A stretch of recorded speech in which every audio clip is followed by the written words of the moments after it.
Time for sports now, and we say good evening to Damien Bass. Damien, can't say I'm happy about today's result.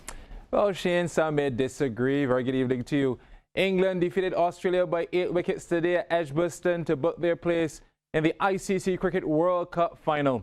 The tournament hosts had the visitors 14 for 3 early on before Steve Smith with 85 and Alex Carey with 46 helped the Aussies rebuild to post 223 all out of 49 overs. The player of the match, Chris Woke, snatched 3 for 20 and Jofra Archer 2 for 32.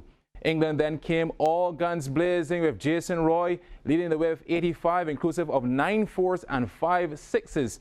Joe Root was there at the end as well, 49, and skipper Owen Morgan on 45. England reaching their target on 226 for 2 in 32.1 overs.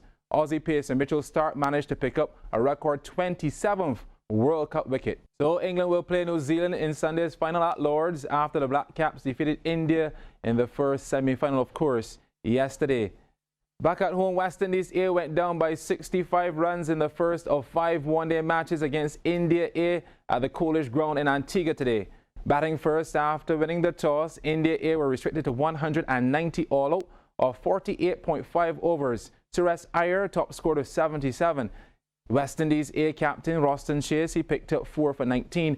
In a man of the match performance, well, Akeem Jordan grabbed 3 for 43. Now in reply, the Windies A fell short on 125 all out in 35.5 overs. Jonathan Carter was unbeaten on 41, while Rovman Powell also made 41.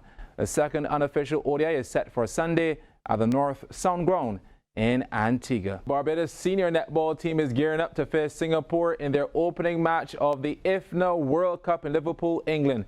The squad of 13 arrived in Manchester last week, and speaking to CBC Sports ahead of their opening encounter, coach Sandra Bruce Small said the greatest hurdle so far is adjusting to the conditions.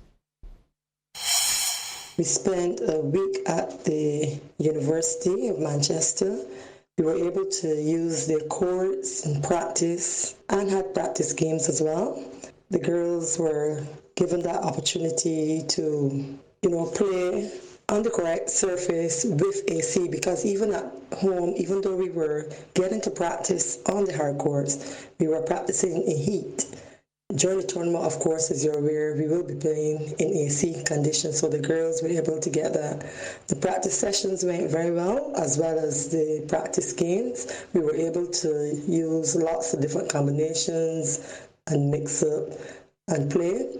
We arrived the day before in Liverpool, and we have been on the go. We've been training, we've been going to meetings.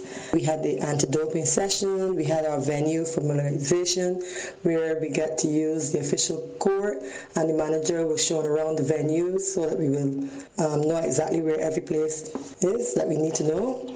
Then after that, the girls had a session during the broadcast sports presentation and the media session where they get to take pictures, they get to meet the press and stuff like that. And then we had the official opening, the candle lighting ceremony. So that Barbados versus Singapore match is set for tomorrow at 4:25 a.m. Barbados time.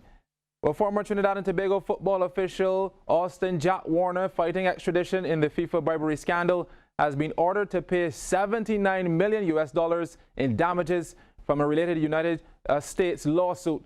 U.S. District Judge William Kuntz ordered the default judgment against Warner in the 2017 civil action accusing him of embezzling tens of millions of dollars from the Confederation of North, Central American and Caribbean Association Football. The written ruling was issued in federal court in Brooklyn after Warner failed to contest the claim.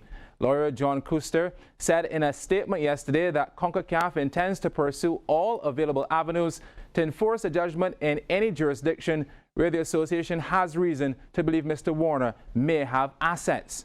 Warner, the 76-year-old, is a defendant in a sprawling criminal investigation that has resulted in convictions of several top football officials. He's out on bail while challenging a U.S. extradition request to Trinidad and Tobago, where he's denied any wrongdoing. There was no immediate response from Warner to an email sent to one of his lawyers. Well, Serena Williams stormed into her 11th Wimbledon final to set up a showdown with Simona Halep after defeating Barbosa Strycova 6-1, 6-2 in today's women's semi-final.